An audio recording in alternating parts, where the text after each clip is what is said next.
all your school rugby, all in one place. This is Next Gen 15. Alright guys, welcome to Next Gen 15, and in today's video we are of course going to be looking at a preview for the 2021 Varsity Cup. Obviously this is our first time covering the Varsity Cup, but it only seemed natural to be doing so since a lot of the players we've been covering at school level have made the transition to the Varsity Cup tournament, and there's a lot of excitement around the tournament. Obviously only had a few matches last year, so very excited to see what's going to happen. If you are new to our channel, please don't forget to click that subscribe button as well as bell notification, and as soon as new videos are released you'll be the first to know.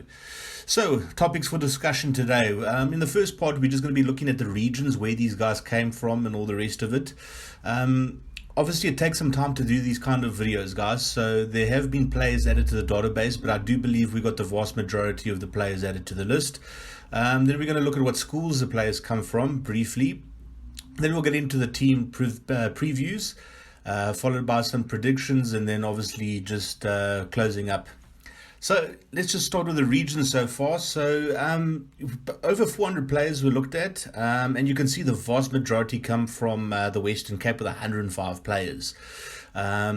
It's interesting to note though, this is based on Craven Week, where they sort of played their, where they would have played Craven Week level. There's still some debate as to whether, the Wine School should be included in the Boyland area or not, but that's a discussion for another day. You can see this is followed by the Lions, and then nice representation there from Eastern Province with 49 players. And we've got the Bulls and the Sharks and Border, obviously Cheetahs and Southwestern Districts as well, contributing quite nicely. And then you can even see some international players, got 2 from Zimbabwe and 2 from Namibia that matriculated there, obviously. But you could sort of correlate this with performances over at Craven Week over the last couple of years, obviously. Just the bulk of the talent, obviously, in the Western Cape region, quite interesting. In terms of schools, very interesting. Normally, Grey College completely dominate lists like this, but they are tied for first place with Grey High School. They've got 18 players each in the tournament. Then you've got the usual suspect, the Wineland schools, but also some nice contributions from the southern suburb schools there. Also some traditional powerhouses that we know of. Also nice to see schools like Marlow, from Craddock over there. It's very nice to see there. Nice to see Dale College and Stellenberg over there as well. So obviously the usual suspects, but there are some schools there that are a bit, surprise packages, so to speak. If you want to see the full list, head over to the website. We will leave a link in the description and pin to the top of the post at the bottom. So just keep an eye out for that. Okay, so let's get into the season previews, looking at the teams. So we're going to start with the Central University of Technology, CUT. Captain this year is Luvuyo Ndevu, highly rated prospect over there. Head coach, youngish head coach Peter Berg, but he's got a hell of a lot of experience. He's come through the system. Very exciting coach. Definitely someone that's allowing this team to punch above their weight. I think he's definitely got a bright future in the game as a coach. Very good rugby brain, and I can't wait to see these guys play. At the very least, it's going to be very exciting and entertaining rugby. And then the key player for this tournament, according to the Varsity Cup website. And if you guys want to look at all of this stuff, it's all available on varsitycup.co.za. They named Cohen Jasper. And Cohen Jasper back in 2019, someone that I did sleep on a little bit when he was named to the under-20 squad. But hell of a player. Really, really impressive in the under-21 tournament last year. Lovely running lines. Very exciting player for sure. And we should see him into the pro ranks in no time.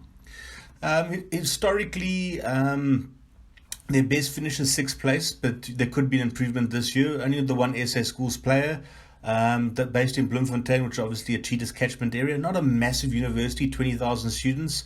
In terms of players to watch, now this is very personal, guys. When I'm talking about players to watch, these are guys that I've been watching over the last couple of years. If I've left players out, it's from ignorance from my side. But anyone can name list of highly rated players. I mean, there's a lot of great talent in this tournament. But for me personally, I really like the look of Bennett Nokia. I remember seeing him at the World Schools Festival, I believe. I thought he was outstanding. Zinedine Boyson, I really rate him as well. And then Emilio Donis, I think he's captaining this year. Well, he's one of the leaders. He's one of the leaders in the group this year. As far as I'm aware, I've heard via the grapevine. And then Cohen Jasper, we just mentioned as well, is a truly outstanding player. So it's a very, very exciting team and an up-and-coming varsity rugby program. Moving on to the University of Cape Town. Coach, so let's start with the captain. Captain this year will be Liam Greenhall, very highly rated player there. This coach is very, very interesting. Tom Dawson Squibb, very, very interesting. You guys need to take a look at some of his stuff on YouTube. I think it's very, very underappreciated. I mean, the guy's very, very much is a performance coach from what I understand, and is quite involved in the corporate world and all the rest of it. It's a very alternative selection compared to what you'd expect from a rugby coach. But like I said, go take a look at his stuff on YouTube. I think it's outside the box thinking. And I think we're going to see innovative rugby from UCT with this guy at the helm. I think it's going to be very, very interesting. I'm very curious to see what's going to happen. But I mean, he's very, very intelligent. And like I said, just check his stuff out on YouTube. Like me describing it's not going to do any justice. I'll probably just stuff it up. Key player, Robert Hunt, absolute tank at prop. He's going to be causing all sorts of problems. You know, normally UCT, you don't associate them with big forwards. This year, they definitely got some decent forwards. With this guy fronting up, could give them like exciting backline some space, which would be quite nice. Big name, obviously everyone that follows Varsity Cup knows they're known as Ikeys in Cape Town, hence University of Cape Town. Catchment area would be for the Stormers, 28,700 students, so a very big university, but not the biggest. 2 championships so far, 2011 and 2014. 3 SA Schools players, and players to watch we just mentioned: Robert Hunt, Vardy Borshoff at centre looks quite exciting. Liam Klusman I rate very, very highly, guys. He was a Bishop's youngster. I loved him as a scrum half. I thought he was very, very entertaining. And from what I hear, he's going to be moving to wing this year, which should be very exciting to see. But either way, I just really, really rate him. Obviously, Connor Evans, you guys know, last year we rated him our number 1 prospect for good reason. I would hope to see him play a couple of matches, even though it's his first year out of school. Outstanding prospect. And then obviously Ashwin Adams is an ex-SA Schools prop, so it should also be there. It's going to be very, very interesting to see this team this year. Next up, Nelson Mandela University. Captain Luyolo Dapula, very, very highly rated. He was contracted to the Kings apparently. All sorts of rubbish going on there with the Kings. I don't know, but it's my opinion. I think it's highly likely that he'll be lost to Eastern Cape Rugby like once his varsity career is done. And there's a lot of big unions after him. Very much under the radar type player, but very highly rated. Andre Trudeau is a coach. He's been around the block, guys. He's coached overseas. He's coached all over the place. I think he'll be outstanding for Nelson Mandela. And then key player, according to the Varsity Cup website, Aya Oliphant. I believe he's an old grey boy. Very entertaining player. I believe he played South African Schools A. So he just didn't play South African Schools, SA Schools, but he played SA Schools A. But very highly rated player. And, he'll definitely cause some damage. The nicknames are Madibaz, located in Port Elizabeth, catchment area. Like I mentioned, the Kings, but who knows what the hell's happening with the Kings now, whether they exist or not. Well, we know they don't exist, but will they ever exist again, and what form will it take? So, EP Elephants, Peter de Villiers' EP Elephants is a catchment area. We'll just keep it at that. 28,000 students, the biggest university, obviously, in the region. No championships yet. Best finish, they finished in the top 4 in 2013, 2014. This was a time when the program looked like it had a lot going for it. There's a lot of investment coming in. There was a nice connection with the EP Kings. But, as usual, the Eastern Province Rugby, every time things start looking up, something comes in and cheekily ruins it, if you understand my meaning. 0 SA Schools players from the list that I could find. Players to take a look at: Aya Oliphant at centre, we mentioned, absolute tank. Tian Swanepoel, magical fullback. Paul Jim, old boy, very, very good player, unlucky not to make SA Schools. Timber Baltina, very highly rated at hooker. Gavin Mills, guys, Gavin Mills. I mean, I really rated this guy. I remember seeing him in 2018 at the World Schools Festival and thought to myself, like, this is a special player. I think he probably went to the Kings with the anticipation that it would fast track his development into senior rugby, which it should have. But, it's unfortunate what's happened at the Kings. I think they had a really, really good player then. Gavin Mills is someone I rate very, very highly. And I believe that he could develop into one of the finest scrum halves in South Africa. And then Matthias Lowe at lock. It's Matthias' first year out of school. Last year, Niku Milan. I think he would have been a standout. Definitely would have made Craven Week, absolutely no doubt about it. And I think he would have really stood out at Craven Week and make a lot of people notice. And I think there would have been a lot of professional teams knocking at the door. But he's chosen to continue studies and go over to Nelson Mandela University, which is fantastic and very, very exciting and dynamic young team. Great coach. So hopefully they can perform better than they have over the last couple of years. Next up, University of Stellenbosch. Captain this year, David Brits, old Selbornian, very, very strong player. Drickus Hanke, he's very much part of the Marty's establishment. From what I understand, he was an assistant and then he got promoted. Sort of a clear pathway for coaches over there at Marty's. What a fantastic institution it is. And then Waka Solon, he was an old grey high school boy, very, very strong player. Unlucky not to be playing pro rugby right now. But I think he'll be an invaluable asset for Marty's this year. So as I mentioned, his nickname is Marty's, located in Stellenbosch, so that'll obviously put them in the Stormers region. 29,000 students, quite a big place. 5 championships, most successful team in the history of the tournament. They won the first couple of tournaments, had a bit of a blip, and then 2018, 2019 won it as well. I think 2020, in my opinion, they would have won it. 10 SA schools players. 10 SA schools players over here, which you'd expect. I mean, Marty's traditionally is the strongest rugby university in South Africa by some distance. In terms of players to watch, David Brits, like we mentioned, fantastic player. Bobby Alexander, all over the place, a lot of energy. I think I've got a feeling someone like Bursey might be a starter, and Bobby would come on and add that add that pace to the game. And talking about Bursey, I put them together, the Selbornians together. Jared Taylor, an absolute monster. Loose Ford. Bursey makes a sniping runs, fantastic, scoring that winning try against Grey College all those years back. I think it was 2017. Sibet Klamlash, very great player as well. Then the poor Ruus trio. JJ Kotz at hooker was absolutely devastating. Spoke about him a lot on this channel. Brendan Fent has got a very, very sharp rugby mind. I can't wait to see him unleashed. Jean Mostard, one of the most underrated young fly halves in the country. Even though Western Province weren't that impressive in the under-21 tournament or under-20 tournament last year, whatever it was, I think he still stood out as a decent player. Then Dean Blula, absolute monster of a prop. Very unlucky not to be playing senior pro rugby, but I think his time will come soon. If you guys remember David Marais, he was one of the standouts in Grey College's 2018 team. They were unbeaten that year. David is just all over the place and an exceptional athlete.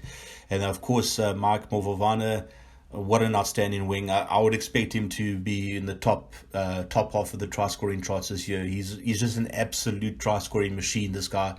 And just lovely to watch. I mean, every time he gets the ball, you just don't know what's going to happen. Absolutely fantastic player to watch, very entertaining player. And another player you just think to yourself, he has to be in the considered for the pros sometime soon.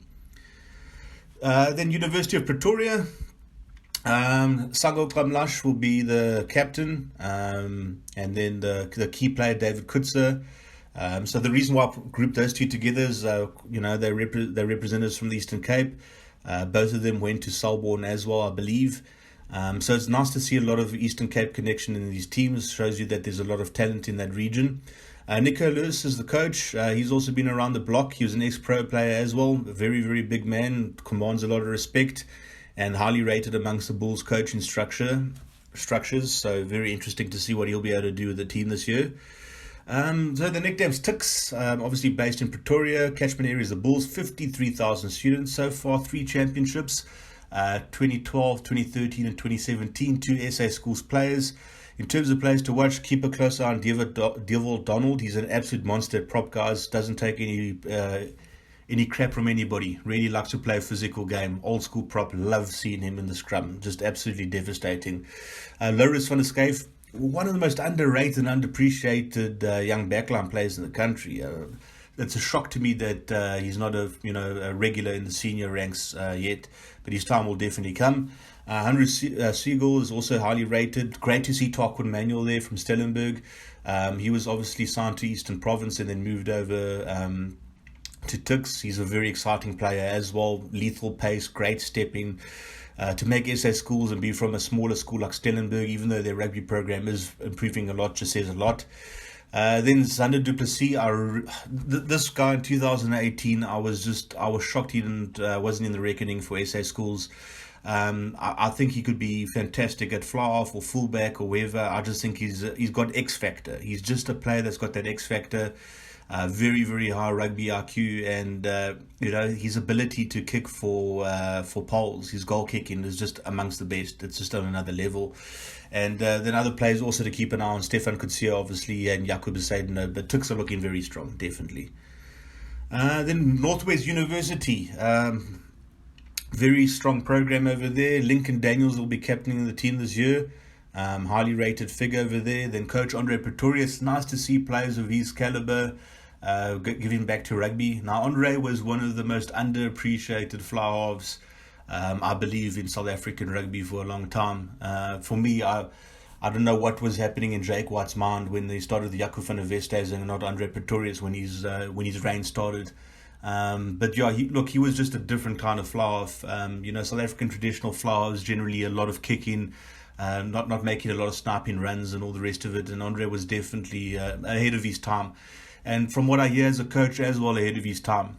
In terms of what they've done in recruitment, especially from last year's school group, I mean, it was a difficult year last year, guys. I mean, a lot of these guys, when they're doing recruitment, were flying blind. But if I take a look at the recruitment that the Northwest University did, was just unreal. A lot of the players that are highly rated from the smaller schools ended up going over there. Some players that you should definitely keep an eye out on in the future. In terms of the key player, I agree with the Varsity Cup website. Conan Lafleur has to be a key player there. Just an absolutely dazzling player. So the nickname's Pukke, based in Potchefstroom. Catchment areas, the Leopards. They're not a traditional franchise, so you would assume it would either be the Lions or the Bulls. Massive university, 73,000 students across their campuses. Best finished, they were champions in 2016. One SA Schools player, and the players to watch, we just mentioned Conan Lafleur and Lincoln Daniels. Christopher Marks, another one to take a look at. Gustav Durant, powerful hooker. And then Zinedine Robinson, I thought he was outstanding a couple of years back in Craven Week and all the rest of it. He's a very, very exciting player, so definitely looking forward to seeing him get a run out this year. Then we move on to the University of the Free State. I couldn't see a captain name, guys, so maybe you could leave something in the comment section down below. But coach should be quite familiar to a lot of you. Potter Himman, a legendary player, and had some great success as a coach as well at senior level. Great to see him going back into the community game. Key player, again, I agree very much with the Varsity Cup website. Shane Bolton is an absolutely outstanding player. Someone that a lot of you guys commented should have been named in my team of the tournament last year, and for good reason. He's outstanding. I don't think it's going to be long at all until the bigger teams start coming to knock on his door and offer him a senior contract. The nickname is the Shimlas, based in Bloemfontein, which obviously means they're in the Cheetahs catchment area. 37,000 students, one championship so far in 2015, one SA Schools player. Shane Bolton, one of the key players to watch, like we spoke about him just now. Rioan Krier, a scrum off, outstanding player, SA Schools. Tramsodeki looks like a very exciting player at fullback. And then keep your eye on young Kurt van Heiningen. I think he's going to have a breakout season this year. Next, we have the University of Johannesburg. The captain's Kwagga van Niekerk, exceptional loose forward, tough as nails. Really, really enjoy his style of play. The coach is Dewey Swartboy, another guy that is very underrated as a player. Had a lot of pace, had pace to burn, very exciting player. It was just during a difficult time, that's a bit of a euphemism. It was a time in South Africa where, honestly, if we're very honest about it, players of colour didn't get that much of a look in. I hate to turn things political on this channel, but that was a reality. Players like him, you think about Tinnisley Lee, a couple of other guys from that sort of era, they weren't getting as much of a look in and weren't as appreciated as they should have been. So hopefully he gets that appreciation as a coach. Key player, a lot of people are talking about Donald Osogu. My bad. Nickname, they don't have a nickname. They're obviously based in Johannesburg. The catchment area is the Lions. In terms of students, 51,313. No championship so far, but they did finish first on the table in 2011. 6 SA Schools players. We just mentioned Kwagga van Niekerk to keep a close eye on. Murnashe Chawetsi, Really like the look of him in the back three. Baldwin Hansen was an SA Schools player at Flyworth. This is someone that's very much proven me wrong, because I questioned his selection as a SA Schools player a couple of years back. I got a lot of flack for it, and for a good reason, and I do deserve the flack I got, because he's definitely turned out to be a good player. Herman Achenbach is an absolute tank at prop, one of the best I've seen at school level in a long time. And then finally, Lunga Ngube from Glenwood moved from the Sharks to the Lions, and obviously continues studying at UJ. Can play lock or loose forward. I like him as a lock. Someone that you definitely feel's got a bright future in the game. Was a key component of that 2018 Glenwood team that were unbeaten. Then we go on to Wits University, and this rugby program has just grown so well. Captain this year is Justin Brandon, a highly respected figure within the Wits rugby community. Hugo van As, very highly rated coach. And then in terms of key player, a lot of people are talking about Aiden Cupido. No nickname that it's a University of the Witwatersrand, so I suppose Wits would be its nickname. Located in Johannesburg, so it's a Lions catchment area, 40,259 students. No championship so far, but a 4th place finish in 2018. 8 SA Schools players. In terms of players to watch, Ronaldo Pedro, someone I spoke about a bit last year. I really rate him. He's listed on the website as a fullback or winger, but I'm sure he's going to be playing scrum off this year. I mean, let me know in the comment section down below if I'm wrong. There's some exceptional Lucy's there, guys. I mean, you got Mark Sneemans, Siwus Ngweni, Travis Gordon. Travis Gordon is the next Warren Whiteley. This guy's leadership potential is excellent. He's just a great all-round player. I think he's going to go very far in the game. Then you got Ngia Selengbe, who's just, still a young guy, and he's already scored a couple of tries at senior level. Henko van Wyk, who's got everything it takes to develop into a world-class centre. The kid is absolutely outstanding. Morne Brandon at hooker, very, very underappreciated player, exceptional athlete. And then there's Emmanuel Chichuka, last but not least. I mean, this guy's an absolutely amazing Lucy, one of the best players in the under-21 tournament last year. Highly rated within the rugby community at Wits, and anyone that follows junior rugby quite closely knows that this guy's going to go very far. So they got a lot of talent in their team, guys. A lot of talent. Then we move on to the University of the Western Cape. Peter Sonnepoel will be the captain this year. Coach needs no introduction. Paul True. He was a coach, the Sevens coach for a long time. He's the guy that revolutionized Sevens rugby in South Africa. Really took it to another level. I know a lot of other coaches have got a lot of credit for it, but I think he laid the foundations. Key player this year, Conwell Conradi, will definitely look to make a big impact in the tournament.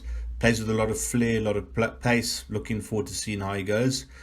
No nickname, located in Cape Town, obviously Stormers area, 22,000 students, 0 championships. Traditionally, the Whipping Boys of the tournaments, ninth place finished their best in 2019. But I think it's going to change. I think they're developing a fantastic program, slowly but surely. I think Paul True coming in as a coach is going to attract a lot more talent as well. Keep an eye on Lyle Hendricks at centre. Very, very, very interesting player. Justin Tace, watch him. And I mean, you can't miss him. You'll know when he's on the field. This guy weighs like 145 or 148 kilograms or something. He's a monster. And he can still run and cover the field and all the rest of it. I mean, he's definitely someone very exciting to keep a close eye on. Then Brandon de Kock, the winger, keep a close eye on him. And of course, Bupa Vokazela, fantastic that Bupa from the Connect Academy finally gets, finally got the recognition for the SA Under-20 team this year. He's going to be playing Varsity Cup. Hopefully he'll get a run on, maybe even be a starter. The future's looking very, very bright for Bupa. I just hope he can continue to keep his feet on the ground, work hard, because that's what he's been doing. That's what he's done to get here. And it won't be long before we can see him in a Springbok jersey if he can remain grounded and obviously listen to his coaches and all the rest of it. He's a very, very talented player. Okay, so now on to the area that always gets me into a lot of trouble, the predictions. Okay, it's never easy making predictions, but what the hell? There's no use in having a YouTube channel if there's not a bit of controversy that comes with it, I suppose. So in terms of my predictions, first on the log, we're going to go the top 4 years. I'd say first on the log, I would predict Marty's. I just think it's a legacy program. They've got developed a winning culture. There's been a winning culture there for over 100 years. So I just think that winning culture associated with it, the players that they have, the coach that they have, the continuity that they've had, I just think they'll finish in first place. Such a fantastic rugby program. Second place, I would predict Wits. Again, it's I think that, on paper, Wits should be first, but I think it's very much a new top four program. You know what I mean? They don't have the legacy that Marty's has. So I think that's that legacy, which is very important. I think it'll take time to develop, and it will develop. They're going to develop into a powerhouse rugby program if they continue with their recruitment like they've been doing. I mean, outstanding players. But I think they'll just be pipped to Marty's, by Marty's. Then third place, I would have to go with UJ. I think there's a heck of a lot of quality in their team, a lot of depth as well. So it was a very tight one, but I think they'll definitely, I think they have to finish in the top four. It'd be very disappointing if they don't. Then fourth place, to face Marty's in the semi-finals.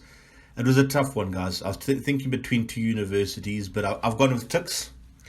And it was really tough because I think Northwest, I think all of the varsities have a very good program. If I'm honest, I was debating for the last semi-final place. It was in my mind. It was between UCT and Tuks, and even Northwest University was giving me a lot of time to think. But the reason why I'm going with Tuks is that based on the same thing why I say Marty's would finish first, very much a legacy thing. It's legacy is very important, like that winning culture and all the rest of it. That's not that can't come about very easily. It's not like you can recruit well for 2-3 years then develop a winning habit. I think winning habits are developed over time, and if you take a look at quality of players, it's neck and neck between UCT and Tuks. And I think with UCT's new coach, you're going to have innovative thinking, you're going to have outside the box thinking. And it's going to take some time to adjust to this sort of this sort of system. And remember, I'm just giving my opinion here. I'm not saying this is factual; it's just one man's opinion. But I think it's 1 year too early for UCT. Just 1 year too early. I think they're going to become a top four program pretty comfortably in the next year or two. But I just think 1 year too early for them. And I think it's going to, even if I'm taking a look at the Pukke, it's definitely a program on the rise. It's very interesting and it's very difficult. But I'll just give Tuks it based on legacy. So the first semi-final, I would predict it would be between Marty's and Tuks. I think, honestly, I think it'll be a comfortable win for Marty's, just looking at the teams. Continuity, all the rest of it. They both got that winning culture, but in terms of pure talent, it's very hard to disagree that Marty's have just got that level of talent that's a cut above everyone else. Wits and UJ, I think it'll be a very tight game. Basically a derby, both Johannesburg universities. But I think Wits would pip it. I think Wits would just pip it, and then I think it'll be a final between Wits and Marty's. Now, here's what I think will happen. The reason why I think Wits will pip it is that here's what I would predict from the beginning. I think a lot of the Wits players won't be released to initially play in the Varsity Cup. So, you're talking about some of your guys that are contracted to the Lions that might be playing some senior rugby. I think that might be the case at the beginning. But I think as soon as you start getting to playoff time, I think the varsity and the union is basically going to say, look, let's come to the party here. We've got a real chance to win this thing. So that's why I think they'll pip UJ, and then it'll be a case of between them and Marty. So it'll be a fantastic final if it does happen. Sort of the new kids on the block against, an established order, so to speak. And, it's going to basically be a winning historical culture versus a new culture. But I think in terms of a win, I'm going with Wits. I look at the quality of player they got over there, and there's not very many weak areas in their team. They're very, very well balanced, and they've got an old school coach that's been around the block. I know what you guys are thinking. It's, Marty's is an exceptional program, and, even myself, I was surprised when I looked at Wits' team and thought to myself, hell, this is an exceptional team. I do believe Wits University will win this year's Varsity Cup. And I'm just one man commenting here. Like with my luck, none of their players will get released, and they'll end up finishing 9th on the table, and everyone will call me an idiot. But that's a risk you take. But yeah, I mean, on paper, when I take a look at it, he has a big thing as well. If you take a look at the under 21 championship last year, I think the team that surprised everyone the most was the Lions. I think they played some exceptional rugby, and they've got a lot of those players in the team. Very well balanced, and also it's not only about superstars, there's a lot of depth as well. So yeah, that's my prediction. I predict Wits will win the 2021 Varsity Cup. So thanks a lot for taking the time to watch this video, guys. Let me know your opinion in the comments section down below. Who do you think's going to win? Do you think I got the semi-finals right? What players should we be keeping an eye out on? Remember, there are players that I did miss out on that have been added after the initial research was done for this video. I've just taken a look at the list about 5 minutes ago, and yeah, there are players I missed, but a lot of time and effort goes into these videos. So I need all of this information 3 to 4 days before the tournament starts even. I'd like to give a big thanks out to the guys from the University of Johannesburg for reaching out to me and providing me with information. Very, very much appreciated.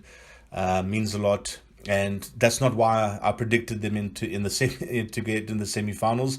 But if any other varsities, anyone wants to get hold of me and be able to discuss things, I'd like to be able to sort of cover a lot more of the Varsity Cup in the future.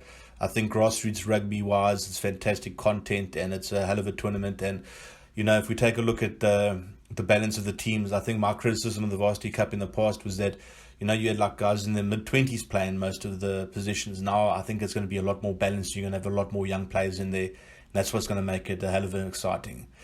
Okay, again, thanks very much. Don't forget to click that subscribe button, and as always, comment in the section down below. Have a great week further. Cheers. Bye.